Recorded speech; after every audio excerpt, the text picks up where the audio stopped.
While I make every effort to broadcast correct information, I'm also still learning.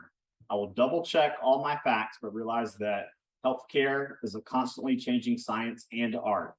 One doctor or healthcare provider may have a different way of doing things from another. I welcome any comments, suggestions, or correction of errors. I take no money from supplement or device companies. By listening to this podcast or reading this blog, you agree not to use this podcast or blog as medical advice or to treat any medical condition in either yourself or others, including but not limited to patients that you are treating. Consult your healthcare provider for any medical issues that you may be having. This entire disclaimer also applies to any guests or contributors to the podcast or the website. Under no circumstances shall any guests or contributors to the podcast or blog or any employees, associates, or affiliates of the Boss Body podcast be responsible for damages arising from use of the podcast or the blog. This blog or podcast should not be used in any legal capacity whatsoever, including but not limited to establishing the standard of care in a legal sense or as a basis for expert witness testimony. No guarantee is given regarding the accuracy of any statements or opinions made on the podcast or the blog. What's up, guys? It's Dr. Tim Jackson with another episode of the Boss Body Podcast. Thank you so much for joining us. Brain health. We've all had moments of brain fog in our lives, especially the past 4 or 5 years. Unfortunately, traditional neurology doesn't have a lot to offer us, and they don't really look beyond the brain as sort of a separate entity. But we're going to talk about the body as a system of systems, connectome, if you will. And so let's welcome Dr. Ryan Cedermark. He's a doctor of chiropractic as well as a family nurse practitioner. Welcome to the show, Dr. Cedermark. Did I pronounce that correctly? Yeah, that's right, man. Thank you so much for having me, and thanks for putting up with all my reschedules. Hey, now you're an in-demand guy. I get it. So what drew you from traditional chiropractic, the flying 7, if you will, to looking at functional neurology? I was looking for the flying 8, No, I'm just kidding. There you go. It's actually funny. So two things happened in school. I don't come from a chiropractic family, but I've always been interested in alternative health. Going through my first year in chiropractic school, no one could really explain to me like just what was happening when you did an adjustment. Like, why do people feel better? And the bone on nerve and getting the bone off the nerve just never made sense to me. I could see how that could be a thing, but it didn't necessarily make sense to me. So I started to look deeper. And at the time while I was in school, we had post-grad neurology courses happening on the weekend. And I was walking into the gym one morning, and one of our neurology teachers, who was also one of my clinical instructors, he told me, if you put as much effort into your studies as you did to going to the gym to work on your biceps or whatever, you might actually become something. And I was like, whatever, jerk. And then I decided to go to a neurology course, and those courses just answered a lot of the questions that I had and helped me make sense of what I was doing as my profession. Absolutely. And so you did the functional neurology first, and then you went back to nursing school and then practitioner school, correct? Yeah, I did a convoluted professional loop, which was humbling because I still, for me, I wanted to have a practice where I could speak openly with patients, and I never ever had anything against medicine, and I just wanted to kind of bridge the gap and see for myself. So going back to nursing school was an interesting task, and I'm just grateful my wife let me do it because it's really opened some cool doors for me. That's awesome. And so what type of patients do you work with? Do you work with pediatric population, older population, or is it run the gamut? Yeah, honestly, anybody with a brain. My favorite patients to work with, just because it really just I'm always just so perplexed by how different everybody's everybody's so individual with their injuries, and especially with brain injuries. So I really enjoy working with the brain injury population, whether it's a stroke, a traumatic brain injury. Those are my favorite patients to work with. And I work in a clinic where we do neuro rehab, I do that as a chiropractor. And then I also do work in a spine surgery clinic doing orthopedics. So I also really enjoy orthopedics as well. Awesome. So you have an orthopedic surgeon or a spinal surgeon who's open to chiropractic. Yeah, he's amazing. And he doesn't like to do surgery unless it's absolutely necessary, and he's always referring out for PT, chiropractic, as much as possible until all things have failed. So yeah, super open-minded, super great guy. Awesome. And so now that you have your own practice, do you do a combination of functional lab testing along with the functional neurology test? Yeah, we that was one thing that really drove my interest was how, what's happening inside the body and how is that impacting the brain. So we do lab testing. We'll typically we do functional medicine in the clinic. Lots of stool testing. We'll do mold testing and blood work as well, just to get a better picture of how a patient's doing inside the body, and then also how that's impacting their brain, and then how they're going to receive the treatment. Because I've seen with people, if functionally they're not doing well on the nutrition side, they just don't receive that neurological input as good as they could. Right. Absolutely. And so, do you have any case studies off the top of your head that are the most dramatic turnarounds you've seen? Yeah, I feel like I always talk about this one, but this is the one that really got me into functional medicine, and understanding brain injury better, because at the time I had no idea what I was going to do with this particular patient. And yeah, anyways, I'll tell you real quick about her. It was a cool case. This was in 2018. Young professional. She was 25. She worked at Coca-Cola here in Atlanta as an accountant. She was doing something in the break room. There were shelves above her. A large, like, conventional microwave oven broke and fell off the shelf. It was just stored away, but it hit her on her right side, kind of like neck, head, shoulder area.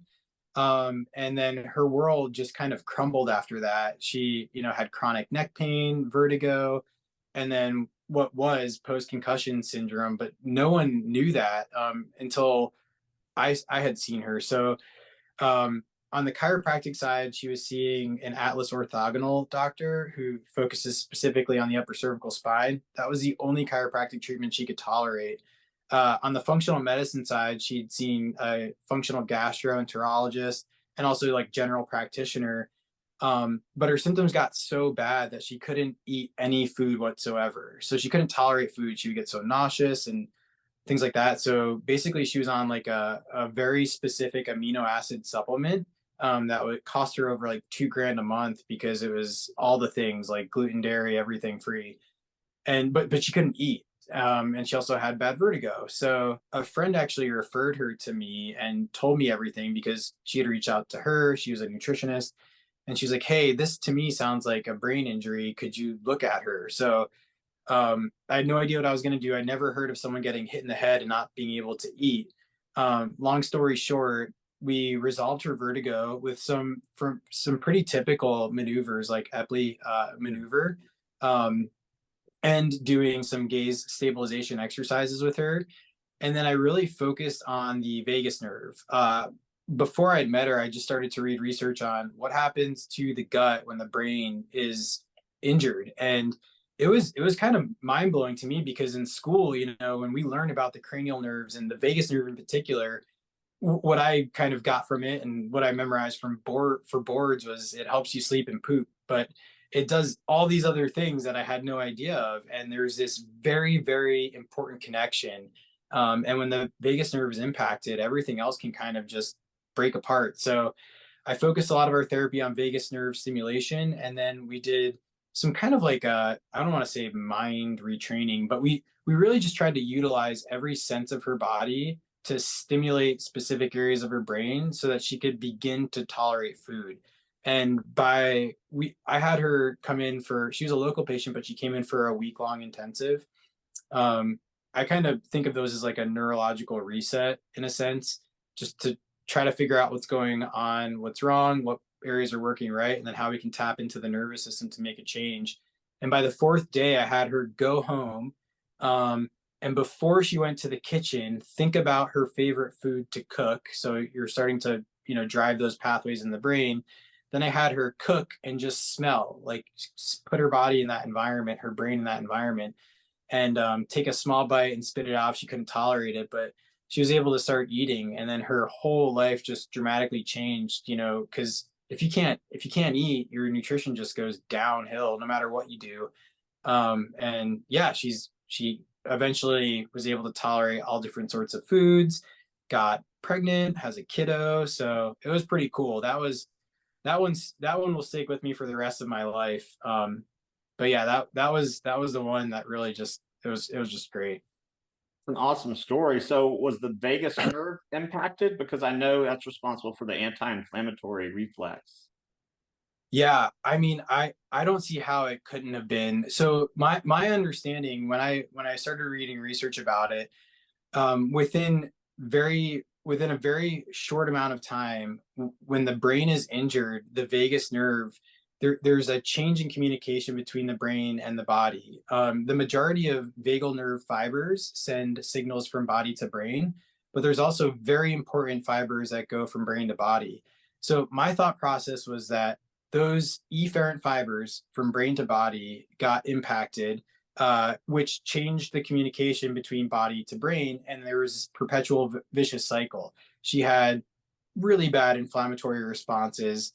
So she wasn't in a balanced inflammatory state. She wasn't anti-inflammatory. She was kind of like anything she would put in her system would inflame her.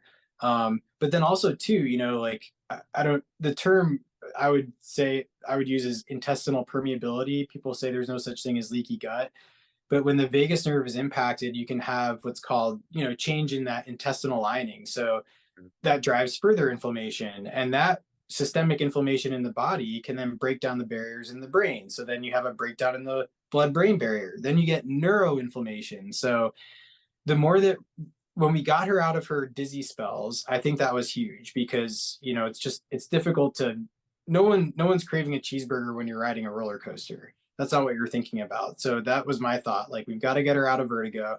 Then we've got to really focus on changing the vagal tone, and then we've just got to stimulate the senses. So yeah. Yeah, so the vagus nerve, I've studied it for the past several years. I use the TENS unit on my tragus and antitragus on the left side. But there's a multitude of devices that have come out to stimulate. Some use the piezoelectric current on the sternum. What are your thoughts on those devices and how helpful can they play or be in the neurorehabilitation process? The more I read about them, the more I think they are important role players in any neuro rehabilitation clinic, because they can do so much more. But I also do think that there's other natural ways to stimulate your vagus nerve, and it's not necessarily about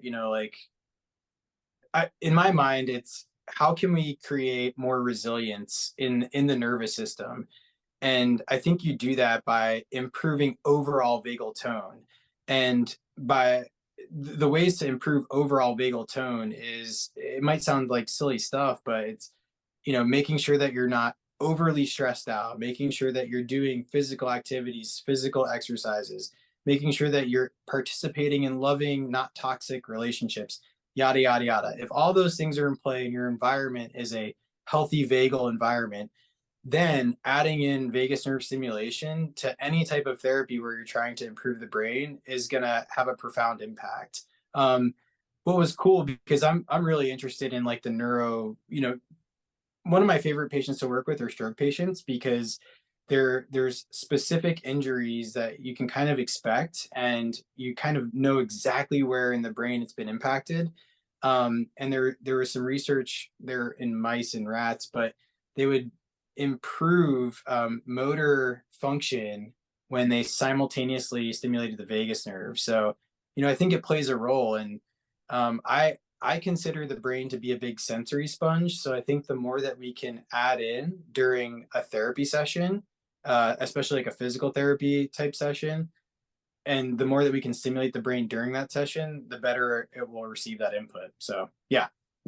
Louis, and are there specific, I know you said that patient could only tolerate atlas orthogonal treatment, but are there specific adjustments you can do to improve vagal tone? Oh man, I don't know if anyone's ever asked me that. I don't know.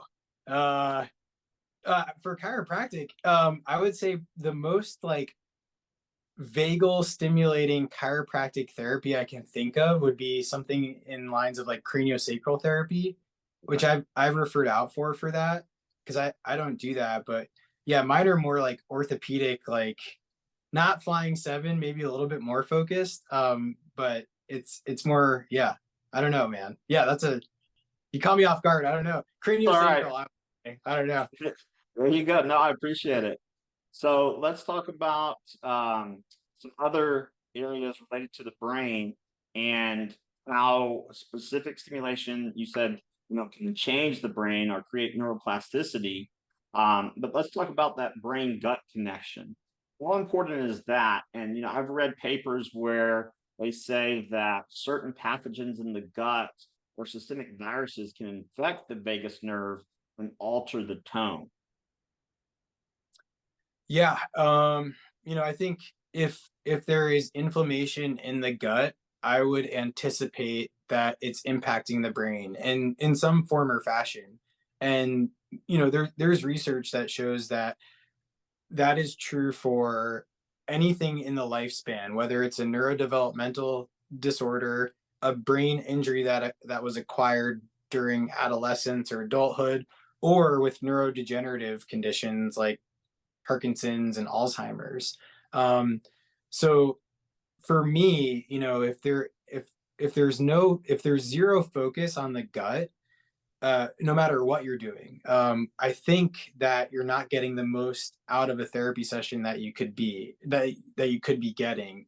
And not to say like you've got to do a bunch of gut stuff in a therapy session, but I think that there should be some sort of conversation on diet, on inflammation, on food allergens, because we're only going to have as much energy as our body's able to give us. So if we're inflamed and we're not eating the right foods, then we're just not going to be able to get the most out of a therapy session. And our brain's going to be impacted. So it's a reflection of what's happening in our body. Right. And the brain, correct me if I'm wrong, is incredibly metabolically active. It requires, a lot of mitochondria, a lot of mitochondrial density and oxygen consumption. So to kind of switch gears and go back to that neuroinflammation, listeners may not know the term microglia, but they're the resident immune cells, white blood cells in the brain, and they play a tremendous role or significant role in brain fog, cognitive decline, neuroinflammation, correct? Yeah. Yep. Those are the buggers. And again, like you want inflammation is not necessarily a bad thing. You just want a balanced inflammatory response. And if you're constantly, if your body's constantly being impacted by things that are driving your immune response, and you don't have good vagal tone, or if there's systemic inflammation that's just creating this thunderstorm in your body and brain, then those microglial cells will just start to ramify, open up, go nuts, go wild, and kind of just do things that they shouldn't do. It's almost like um, they just react when they react less specifically than they should, which can be a bad thing. And in terms of supplementation, I know it's going to depend on the individual and their specific set of circumstances, but what are, say, the top three, or four nutraceuticals that you use to help improve brain function? So first one is for gut, making sure that people are, it would be more so dietary, like a diversified diet that's balanced. I like, good meats, veggies as a general rule, but then a probiotic that's going to have a good impact on the microbiome, because the more diverse our microbiome is, the healthier it is. And we know that with the gut brain connection, whatever's in our gut's going to impact our brain. So for brain, I would recommend probiotic. And I also, two of my other supplements is a fish oil with a ratio that's higher in DHA than EPA, docosahexaenoic acid. It's just super focused on helping the brain be a better brain. So I always recommend DHA for patients, and dosages depending.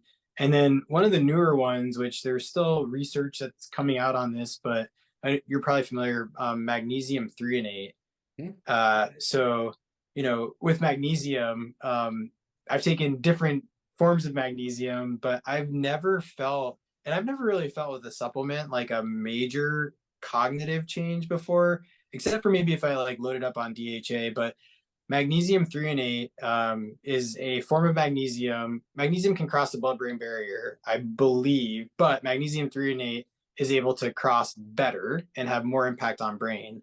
And magnesium is kind of like a plug, and it can just really help with cellular health and, keep bad things out and good things in within the cell. So magnesium threonate would be my third one. Yeah, And absolutely. yeah, I've used it myself and in patients slash clients, and I've had good success with anxiety, with sleep, with people with post-concussion syndrome or CTE. Um, like you said, many forms of magnesium can cross the blood-brain barrier as long as it's small enough, but magnesium L-threonate has a little better access to it. So, in terms of neuro rehabilitation exercises, what does your assessment generally look like in terms of this, deciding which exercises to prescribe? so this is where it gets a little bit weird because, I never really knew, like I learned a lot of neurology, but I never knew where to start on an exam. Like if you have a patient who has a stroke, that there is an injury on this side of the brain, which usually impacts this side of the body. So the goal would be to, you know, affect, make changes to the affected extremity and that area of the brain. With a concussion or with like a traumatic brain injury, typically there's global changes in the brain. So I've never seen one that's like super duper specific towards one network or one hemisphere. So that being said, I typically start, with some of the foundational stuff, which seems super silly. But, when I was doing the neurology courses, there's a practitioner in New York, Dr. Robert Malillo, who does more neurodevelopmental, neurology, and he works with a lot of kids with autism, ADHD, dyslexia, and his assessment, it basically comprises of tons of primitive reflex, assessments, and then remediating those retained primitive reflexes Like for the people that asymmetrical tonic neck reflex and exactly, yeah. So for people that don't know, we're born with primitive reflexes. We've got a set of reflexes that are there for survival, and typically as we integrate in the environment, as we start to feel the senses, feed, move, twist, turn our head, crawl, and then eventually walk, those primitive reflexes eventually go into hibernation. But they're still somewhere in the nervous system. But a healthy, mature brain can keep those primitive reflexes in hibernation. One that people might most, uh, be able to relate to is a startle reflex or a Moreau reflex. If you've ever been caught off guard and you kind of freak out or freeze up, that's a primitive reflex. When the brain is extremely stressed, due to like chronic stress exposure, or if it's injured in a brain injury, those primitive reflexes can kind of come out of hibernation. And pathologically, if you're a practitioner, that might look like a Babinski, sign if you're testing, if you're doing like neurological testing. But there's other subtle signs of a mature brain that's lost some of that maturity. So I look at primitive reflexes in the office. I also do some lobe specific testing. But for me, foundationally, if those primitive reflexes are out of hibernation and not back to where they should be, then you can't really get the most out of brain rehab. So we do silly things like primitive reflex remediation exercises. And just to give an example, I have one patient who is, he had a really severe brain injury almost 2 years ago. It'll be 2 years this summer. and he was doing very well at a rehab center here in Georgia, Shepherd Center. I don't know if you're familiar. Yeah. Amazing brain and spinal cord rehab center. Inpatient, did great work in inpatient, did great work in outpatient, but eventually, like when insurance runs out, or if you're kind of like plateauing in your progress, they'll take a break and then have you do other therapies. So for him, what I wanted to do is he came in and our goal was to get his balance and walking better. We wanted to improve his Berg score, because he kind of plateaued there. And I went back to the basics. I looked at those foundational primitive reflexes, and we did exercises to remediate things like the ATNR and a lot of what seemed silly, but a lot of cross crawl activity. And his balance and walking got better. And then he just recently got readmitted back into their day program, which is huge for him. So I think those can sometimes be a little missing piece to the puzzle with brain injury. Sorry, man. I know I'm giving you these long answers. I don't know. It's funny because I'm in the clinic all day. I don't think about this stuff. And then when you ask me, I'm like, oh yeah, we do that. Yeah, exactly. No, I mean, I think it gives it some context. And like you said, I think, the cream always rises to the top in the professions. I try not to get into these turf wars. Oh, this is acupuncture, this is chiropractic, this is physical therapy. I'm like, does it work? Is it safe? Let's do it. Yeah, that's all I really same care here. about. Yeah, I would never, for me, like if someone was rehabbing from rotator cuff surgery, you're going to see like a PT that knows how to rehab a rotator. I don't know that stuff, but like whatever I think I can do to complement other therapies, and that's always my goal. So yeah. Yeah, and in terms of calming down neurological inflammation, I mean, I use things like lithium orotate for microglial cells, and Oh yeah. high dose omega-3s, the spore-based probiotics to calm down the lipopolysaccharides, since they can inflame the brain. I mean, you know more about that than I do. Any other supplements that are helpful in just as a general tool? So one thing that I've noticed in a lot of our brain injury patients is there's like these heavy histamine responses. I don't know if you've ever noticed that. So we'll support the histamine pathways when there's that unregulated inflammatory response, and I've seen that help a lot. So like we use the company Zymogen, and they have a great product. I forget the exact mechanism of how it works, but it upregulates the enzyme to dampen the histamine response. Is it the DAO? Yes. Yeah. Diamine oxidase. So diamine oxidase works in the gut. Histamine and methyltransferase works systemically. I'm not mistaken. Yes, what he said. Well, I think that kind of speaks to, the whole cell danger response and activating the mast cells. I work with a lot of people with mold toxicity, stealth pathogens, chronic stress.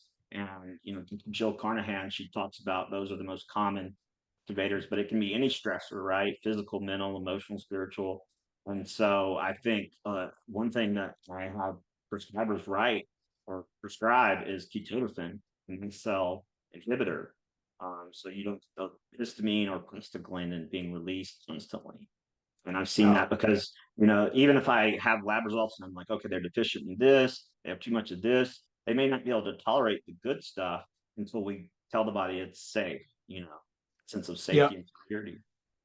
Exactly. Yeah. Sometimes you're kind of like, not that you're adding fuel to the fire, but if that fire is still raging, it's hard to make any progress. It's like a huge uphill battle. So, Right. yeah, the goal I always tell like our patients with those inflammatory issues, we've got to try to have their life lived less inflamed, because inflammation's just, it's going to screw up everything. So, And the more fight or flight you're in, the more inflamed you're going to be, correct? 100%. Yeah, that's just, there's that imbalance there. And that's what you really see with brain injury, and that's one of our goals and focuses with rehab is to try to, shift the conversation within the nervous system and bring it back to more of that parasympathetic, just like more pronounced vagal tone activity. Right. Absolutely. Do you use low dose naltrexone at all? No, I haven't used that. I have a couple of buddies that are nurse practitioners that are using that, and they like it. but I never got into that. Yeah, I mean, I've taken it myself, mostly prophylactically, for the past 12 or so years. But I had a patient, I used to work with a nurse practitioner, and she wrote prescription for low-dose naltrexone. And a week and a half later, the patient calls me up and she's like, Dr. Tim, guess what? I said, what? And she said, I'm smarter than my boss now, because those microglial cells were, calming down. She'd been so inflamed from mold exposure, which led to histamine responses. And so, that brain, the excitotoxicity was just off the charts. Let's talk about that for a minute, because I used to have really recalcitrant insomnia, and I tried all the functional medicine stuff you can think of. And then I did a test and realized my histamine was off the charts.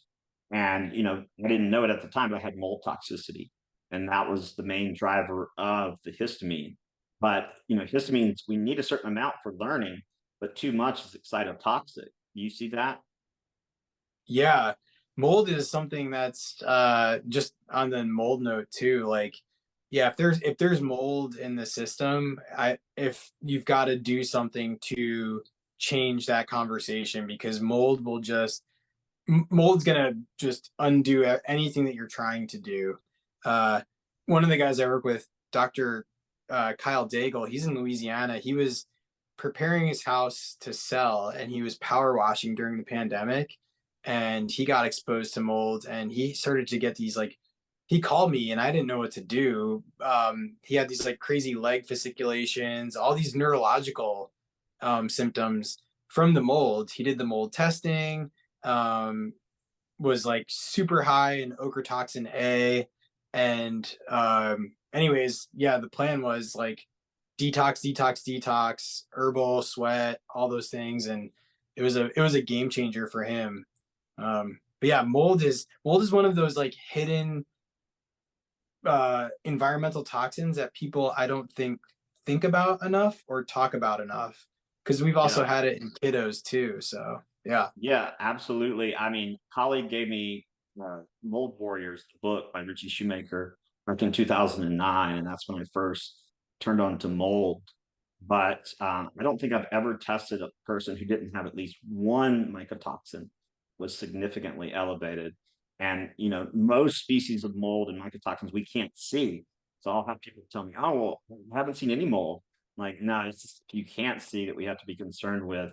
And if anything, it's the stuff that we can't see, the microscopic pathogens that are going to have the microscopic effects, from the 30,000-foot view versus, yeah, car accidents obviously can be fatal. And those are serious, but outside of that, we need to pay attention to the really small things.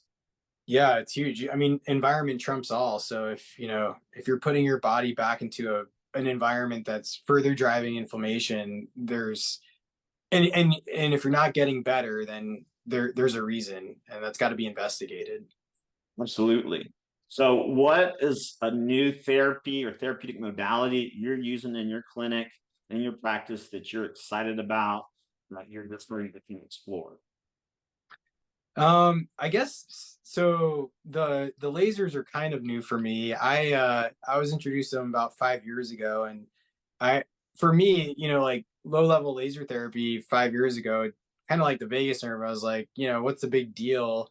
But the more I started using it for just getting cells activated, turning on the nervous system, the more I just am impressed with it, and also just some of the research behind it. So for me, it's cold lasers. It's class 3, 4, or I'm sorry, class 2, 3 lasers that we use every day in the clinic, and it's been something that's been pretty cool. And we use them in different ways. Um, One of the coolest things that I've seen with the lasers is just how quickly it can help with wound healing, but also too with brain healing. So Yeah, I had Dr. Kirk Gare on, and he uses the Zirconia, and he lectures for them. And yeah, he uses it for everything from TH1 to TH2 balancing to mental health. And he went through all the colors and specifically what each one targets. I mean, he's way more in depth about it than I am. I just kind of have a more superficial knowledge of it. Which laser, if you don't mind me asking, is it Zirconia or? Yeah, we use the and that Dr. Gare is like super smart guy. He's yeah, he knows his stuff. I've listened to a couple of his talks. We use the Avant LZ30Z. It was actually, the story behind it's pretty cool. The guy who developed it, his wife was a chiropractor, and she had like a very laser focused practice. But a couple of her lasers broke down. They were getting repaired. She didn't have one.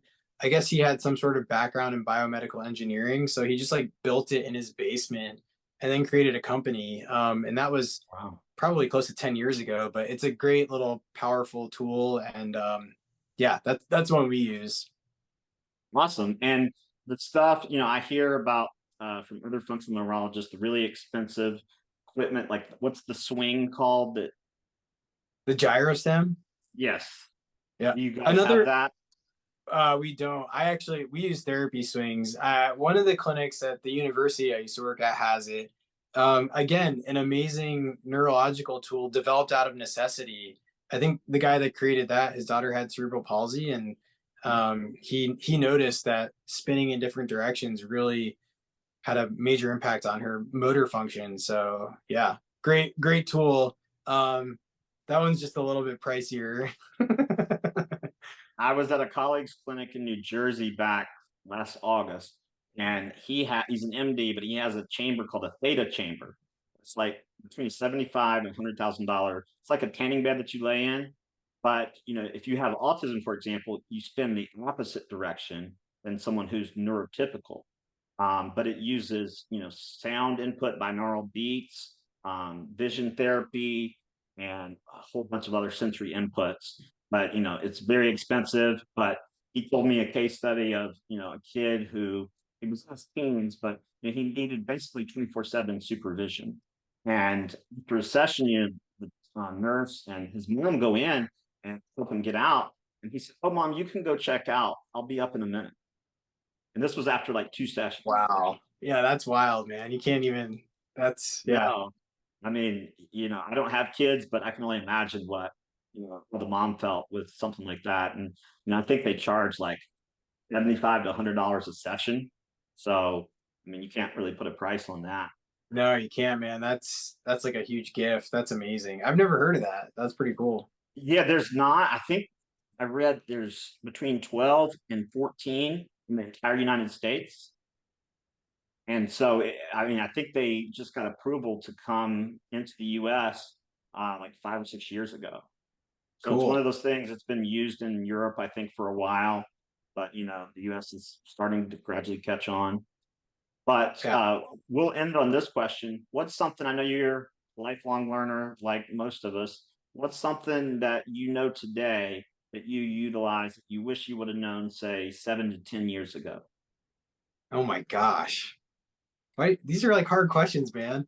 Um, I mean, it's got to be for me, just because my practice really kind of revolves around it, is just how important our vagus nerve is for overall health. And I know everyone talks about the vagus nerve, but I had no idea. Like the young girl that I was able to help, just being able to help her eat normal food, I think that was life changing for her. And it really, I tell everyone like I didn't do anything special. It was, some of it was very basic stuff, but the focus was just more on that vagal tone and the injured vagus nerve from the brain injury.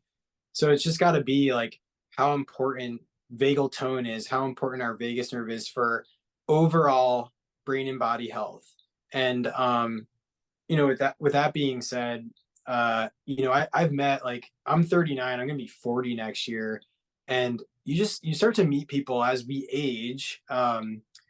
They're alive, but they're just not living, and that's really concerning to me. And I know, like, life is stressful, life is hard, life is difficult, but the more resilience that we can build, and the more focus that we can have on just keeping our brain healthy, I truly think the more optimal and the better our life will be. Because it's just sad. It breaks my heart to see people that are physically capable and mentally there's some tough stuff going on. So yeah, and Absolutely. going back, it's just for me, not to say, oh, the vagus nerve will fix it, but I think the better our vagus nerve overall health is, and the better understanding we have of that brain body connection, the better we're going to be until our time is done. Absolutely. And I Yeah. think it's imperative, no matter what health issue or imbalance we're talking about, we have to stop normalizing pathology, because I'll hear people say, what's normal? I'm like, no, you mean that's common. But common and normal, don't, I mean, it doesn't matter if a million people are doing it or no one's doing it. You have to be a divergent thinker and evaluate the information for its value, independent of how many people are doing it. 100%. And dude, I'll say this, like, for anyone listening, I don't think there's anything that trumps physical movement and physical activity. So, like, if you haven't started something, do something good for your body, because your brain will thank you for it. Yeah. Now you can call your professor up who gave you a hard time about going to the gym and say, actually, you were going to a neurology class. It's called the That's gym. right. That's right. You were upregulating brain-derived neurotropic factor. I know. See, I didn't understand that at the time. Maybe that's why. I was just trying to meet some ladies at school, but It happens. It happens. Well, we're going to put the links and everything up, but where can folks easily access you or your clinic? So I have a Facebook page. Ever since we had 2 kids, I post less on it, but Brain Chat is my Facebook page. That's near and dear to my heart. That's kind of like a side project, passion project. My Instagram Facebook, or my Instagram Brain Chat page got hacked. So my Instagram page is just my name. And then our clinic is in Atlanta. It's called Neuro Solution Center of Atlanta. Shoot me a message. I promise I'll try to get back to you. I myself have a little bit of ADD, but I'm always working on it, man. Well, awesome. Thanks for the work that you're doing. Thanks for taking the time out of your very busy schedule to be on the show, and hopefully we can have you back on again in the future. Yeah, thank you so much. It was so nice meeting you and so nice chatting with everyone. Yeah, thanks, Dr. Cedermark. Take care. All right, you too.